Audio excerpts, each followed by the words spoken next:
Good afternoon, everybody. Hey, this is your meeting recap, even though it is Thursday, not the normal Tuesday recap, but we aim to please. And we've been a little busy at the office. You guys are cranking out the sales. Congratulations. On Tuesday's business meeting, we brought in James Mallory. He is with Environix, and he talked about mold, specifically was his topic. And his caution to us is oftentimes inspectors feel that when mold has been discovered in an attic, that inspectors are cautioning buyers that that's a roof issue, and it can completely be an airflow issue. So he goes out, he does inspections. His inspections cost $175, which is way cheaper than the seller putting on a new roof. And the same is applicable when finding mold throughout the house. If it's surface mold, it is probably a circulation issue. So if you have clients that have mold in their home, rather than them conclude what they think it is, I'd recommend that you talk to this guy and find out if there is something that they need to do or if it's a simple cleanup project and ventilation issue. His phone number is 206-940-3918. For those of you that were not there, he did a tremendously credible presentation. Another part of the exciting life of John L. Scott and being a manager is that we had an audit up at the South Hill office last week. And oh, howdy doody, what a good time that is, sitting with the state auditor for 5 hours while they go through files. So here's some of the things that I really need you to continue to pay attention to. Keeping in mind that when you don't do what Department of Licensing says, you are breaking the law. And there are ramifications for that. So when you get a love note from me and it says you need to have X, it's not just because I'm particular, although I do admit that I am. It's because I don't want you breaking the law and I don't want you guys to lose your license. Part of what came up during the audit was 3 points I want to bring to your attention.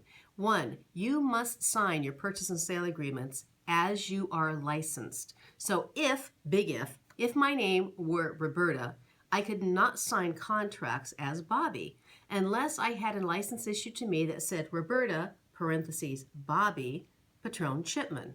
So you need to double check if you have a nickname that you go by, double check your license and make sure that you're signing as licensed. A second issue that came up, it was a new construction transaction, and within the new construction transaction, there was not a place to declare agency. And by declaring agency, I mean that on the front page of the purchase and sale agreement where it says listing agent represents and buyer's agent represents, selling agent, you declare your agency there. In this new construction contract, there was no declaration. Not the builder's responsibility. Frankly, it is the licensee's responsibility. So we did get tapped on the shoulder for that. It could have been on a Form 34 that says buyer and seller acknowledge that selling agent represents buyer, listing agent represents seller. And that would have been sufficient to satisfy agency and the Department of Licensing. And then the third thing is, and I think maybe it's something perhaps overlooked, when you're the listing broker, you still have an obligation to be tracking the deposit of the earnest money because that is your seller's recourse should the buyers not perform according to the contract. So we had a situation where the earnest money was deposited slightly late, and at the time there was not any communication in the file regarding our broker following up with escrow and the agent on the other side about the timely deposit of earnest money. So don't wait until it's due in the day after. Be proactive before it's due and send that documentation to the office as well as retaining it in your file. It is critical to be complying with Department of Licensing law. The other thing that we had is I gave a faux contract and we reviewed some of the nuances that sometimes get overlooked there. So if you weren't there on Tuesday, you missed out. That was kind of fun. At least one of us thought so.